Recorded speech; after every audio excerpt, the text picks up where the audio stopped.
नमस्कार, आप देख रहे हैं प्रगति मीडिया टुडे। मैं हूं सिंहेश्वर, मधेपुरा से आसिफ खान उर्फ मोहम्मद शाहरुख खान। और अभी हम अररिया के रहरिया गांव में हैं और यह जो है आरती छोटू प्रेम कहानी आप लोग बहुत ही अच्छे तरीके से जानते होंगे। और आज हमारे काफ़ी ऑडियंस की कहना था कि सर आप जो है आरती का न्यूज़ दिखाइए, आरती का कवर कीजिए, अभी क्या चल रहा है जानना चाहते हैं। तो अभी हम सबको बताना चाहते हैं कि अभी आरती के दरवाजे पे मीडिया का आना मना चल रहा है। जी हाँ, बिहार की यह जो आरती है जो अभी सुर्खियों में है सोशल मीडिया में, वह चीज़ मैं आपको बता रहा हूं कि उनके द्वार पे आना मीडिया को मना है, क्योंकि मीडिया कर्मियों के वजह से ये सब हुआ है। अब भाई क्या सब हुआ है वह भी अभी हम पता करेंगे। और थाना से परमिशन लेकर आइए, तब जाकर आप इंटरव्यू ले पाएंगे। और यह सब चीज़ मीडिया के लिए हुआ है और शर्म आती है बिहार के मीडिया बताने में, क्योंकि कुछ मीडिया की वजह से आज सही मीडिया जो है वह भी सच्चाई नहीं दिखा पाते हैं और दरवाजे पर से उन्हें लौटकर जाना पड़ता है। तो कहीं ना कहीं यह बहुत बड़ी गलत है, जो गलत निगेटिव न्यूज़ चलाई जाती है उसकी वजह से भी हुआ है। और भी मैं सच्चाई जानने की कोशिश करूंगा, तो इसके तह तक जाने की कोशिश करूंगा, आखिर यह बोर्ड क्यों लगा और कब तक के लिए लगा है, और क्या कभी अब फिर जो है आरती का इंटरव्यू किसी को मिल पाएगा या नहीं मिल पाएगा। तो आइए हमारे साथ आप बने रहिए। अभी जो है आरती के ससुर जी यानी मोनू के और छोटू के पिताजी उमेश यादव जी से अभी हम बात करेंगे, और आप जो है हमारे साथ बने रहिए। और यहाँ आप देख सकते हैं आरती का यह घर हुआ और यह उनका दरवाजा है, और दरवाजा पर जो है नोटिस बोर्ड अभी लगा हुआ है। ठीक है, तो आइए हम चलते हैं छोटू और मोनू के पिताजी जो आरती के अभी ससुर जी हैं, और उनसे हम बात करेंगे और जानने की कोशिश करेंगे कि क्या कुछ हुआ है और क्या कुछ मामला है और किस वजह से यहाँ पर नोटिस बोर्ड लगाना पड़ गया है। आखिर कल तक जो उमेश यादव सभी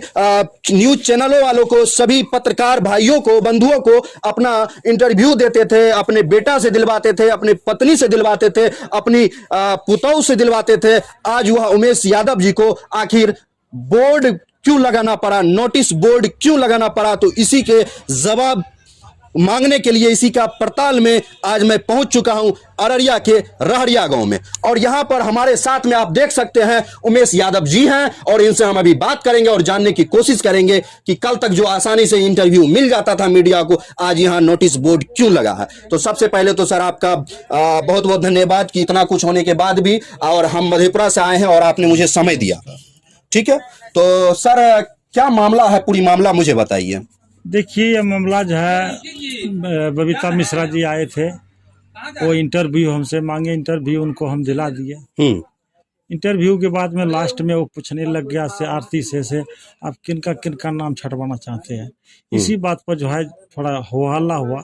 हम उनको बोले आप आरती से क्यों पूछ रहे हैं, ठीक? आरती तो इस घर का अब बहू हो गया है, इस घर का मालिक है, उनका मालिक हम हैं, और केस हम किए हैं, आप हमसे सवाल कीजिए। वो कहता है आपसे क्यों, क्या सवाल करेंगे, आप कौन होते हैं बोलने वाले। अच्छा, आप कौन होते हैं बोलने वाले। ठीक। इसी बात पर झगड़ा हुआ, फिर वहाँ से इंटरव्यू तो हो गया था, बात खत्म हो गया। वहाँ से बाहर निकल के आए इस दरवाजे वाली बरंडा पर, यहाँ वो हमसे मतलब हमको गाली बकने लग गया। कहता है कि आप बेवकूफ़ हैं, अब हरामी है, ये से मतलब हमसे गाली बकने लग गया। इसी पर मन्नू जो है गुस्सा हो गया कि आप मेरे पिताजी को क्यों गाली दे रहे हैं, आपकी जैसे उनको बेटी है, आप गाली क्यों दे रहे हैं। मनु जी मतलब गुस्सा से बोल रहे, फिर हम उसको पकड़ के उधर साइड कर दिए। लेकिन साइड जो कर रहे थे तो बबीता अपनी जाकर के शरीर में, उनका शरीर में टच कर दिए है। अच्छा, वो अपने जाके टच कर गई है, और मतलब नजदीक में जाके खड़ा हो गई कि हाथ पैर लगे जी। लेकिन वो झूठा जाकर के आवेदन लिखवा करके एफआईआर करवा दिया है। इसी वजह से हम गेट में ताला लगाए हैं, कोई नहीं अंदर आएंगे, नहीं कोई झगड़ा होगा, नहीं कोई बात होगा। जिनको आना होगा तो थाना से बराबर से पूछ करके आएंगे। लेकिन सर कहीं ऐसा नहीं लगता है सर कि अब इन बात विवादों की वजह से अच्छे पत्रकार जो हैं, इसी विवाद की वजह से हम लगाए हैं ताला। बात खुलासा बोल रहे हैं जी कि इसी विवाद से हम ताला लगाए हैं। सर जो पत्रकार आपके सपोर्ट में खड़े हैं, जो आपके सच्चाई के साथ हैं, जो चाहते हैं कि आपको इंसाफ मिले, इसीलिए तो हम बाहर आए हैं देने के लिए कि जो मेरे सपोर्ट में हम उनको बताएंगे, वो आगे तक बात को बढ़ाएंगे और बबीता जी से हिसाब लेंगे। अच्छा, बबीता जी से ही हिसाब लिया जाएगा कि आखिर ऐसा क्यों हुआ, आप क्यों किए ऐसा, सब पत्रकार को ऐसे क्यों बंद करवा दिए आप। उसी वजह से बंद हुआ है, उसी की वजह से ये बंद हुआ। जी जी। जी। और काफ़ी सर यहाँ वीडियो एक वायरल हुआ था, जो कि मैं भी जानता हूँ और आपको देखने वाले जानने वाले सभी आदमी जानते हैं, आप डायबिटीज और बीपी के जी शिकार हैं, जी। पेशेंट हैं।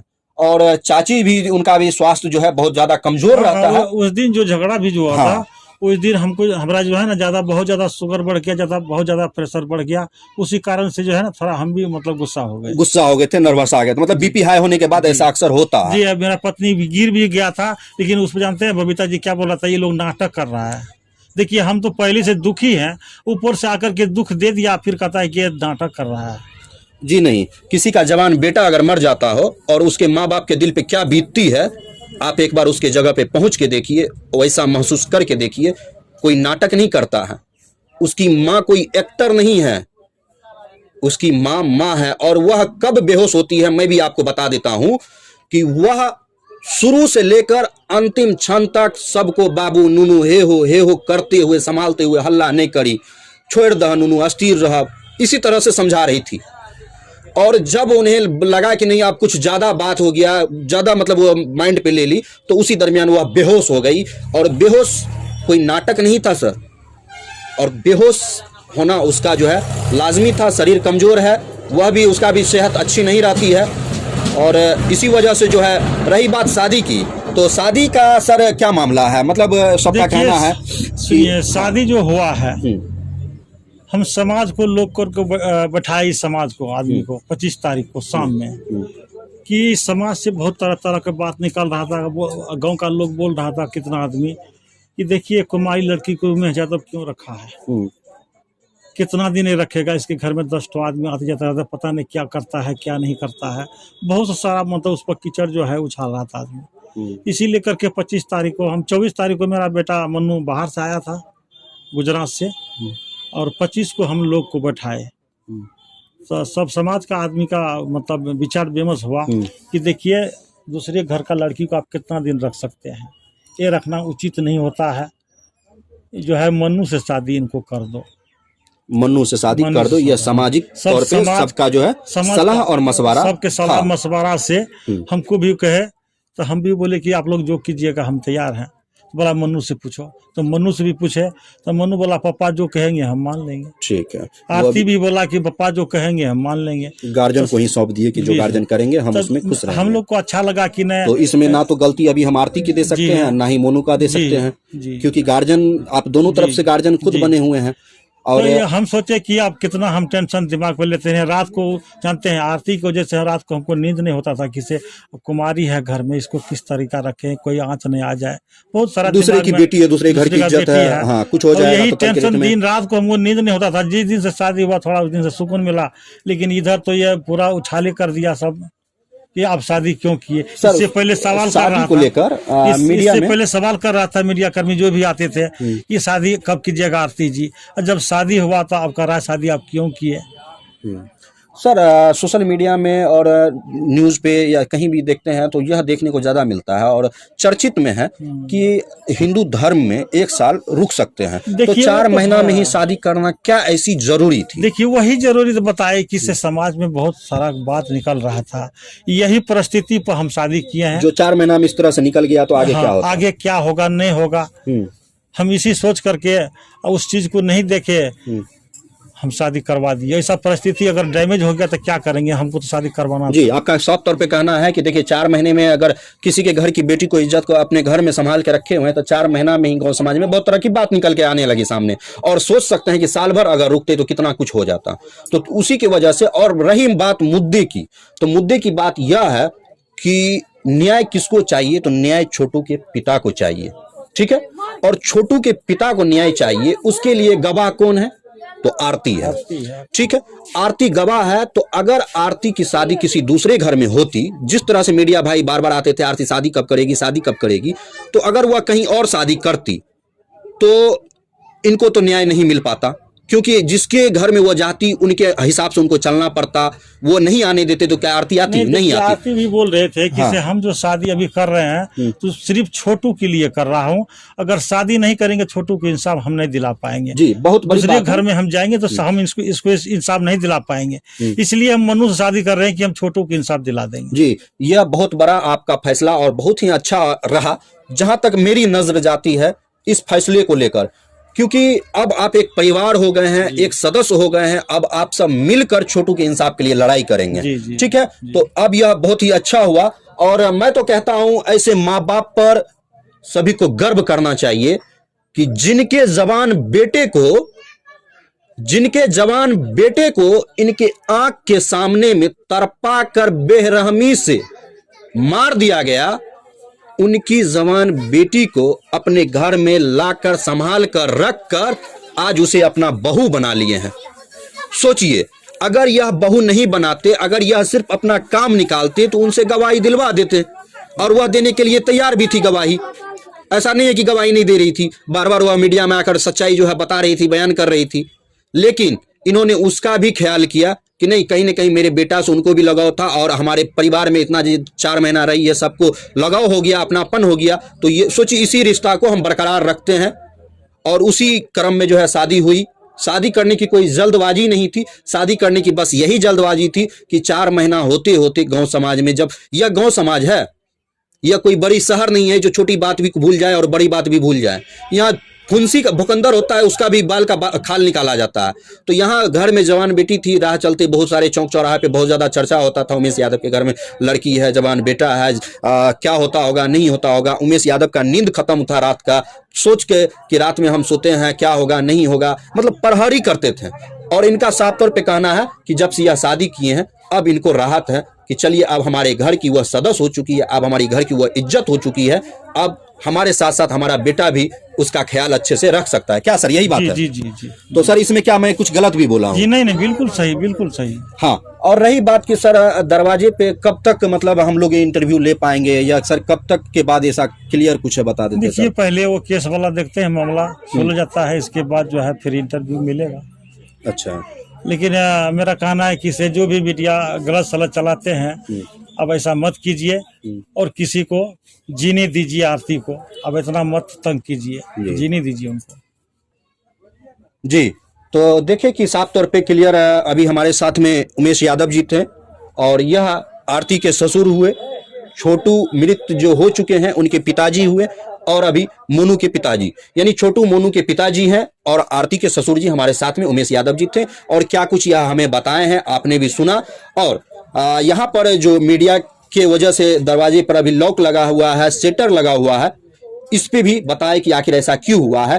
तो वीडियो खैर लंबी हो जाएगी, उस पर मैं डिस्कस करूंगा, वह बबीता मिश्रा के ऊपर में है। और मैं भी उनसे कहना चाहूंगा कि बबीता मिश्रा मिसेज इंडिया है, बल्कि कोई पत्रकार नहीं है, वह मिसेज इंडिया है। अगर उससे कुछ पूछना था, अगर वह आई थी यहाँ पर बहुत बड़ी महान व्यक्ति बनकर, तो ऑफ कैमरा में बोलती कि बहन मैं तुम्हें पढ़ाना चाहता हूँ, क्या तुम पढ़ना चाहती हो, मैं तुम्हारा मदद करना चाहता हूँ, क्या तुम लेना चाहती हो।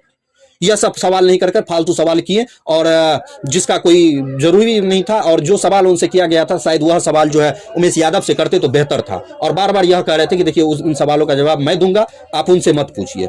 तो यह खैर वीडियो बहुत ज्यादा लंबी हो जाएगी, उतना मैं नहीं बताऊंगा। लेकिन अगर बबीता मिश्रा अगर इज्जतदार होती, अगर वह बहुत अच्छे महिला होती, बहुत ही ज्यादा समझदार होती, तो वह जो है जब बात देखी कि जब बात विवाद बढ़ने लगा था, तो वह एक महिला थी, भीड़ में क्यों जाते हैं, साइड भी हो सकते थे, क्योंकि अब बात खत्म हो चुकी थी। जो आपको बात था, मुद्दा था, वह बात सामने आ चुकी थी, बता चुकी थी। लगा कि हम तो महिला हैं, इसको अभी तुरंत हथकड़ी लगवा देंगे।